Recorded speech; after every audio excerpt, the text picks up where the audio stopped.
Masih di berita politik, Tribuners dituding jadi dalang polemik PAN Aru. Begini respon Widya Pratiwi Murad Ismail.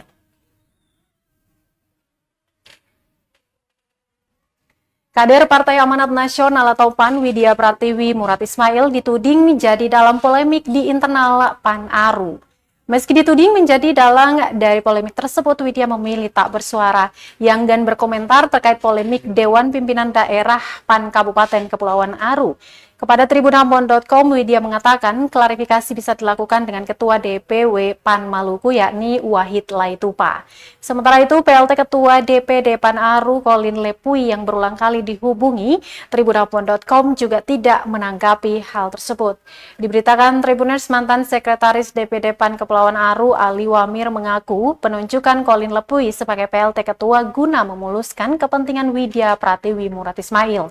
Menurutnya, Colin Lepui ditunjuk karena menjanjikan sebanyak 30.000 suara untuk Widya Pratiwi di hajatan DPR RI mendatang.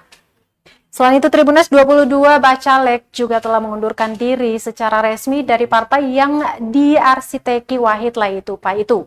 Di sisi lain, Ketua DPW PAN Maluku Wahid Laitupa mengatakan PLT Ketua DPD harus satu tingkat di atas yakni provinsi.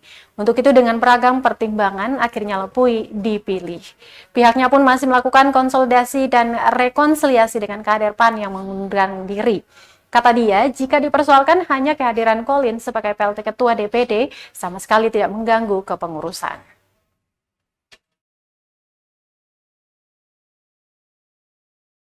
Terima kasih sudah nonton. Jangan lupa like, subscribe, dan share ya.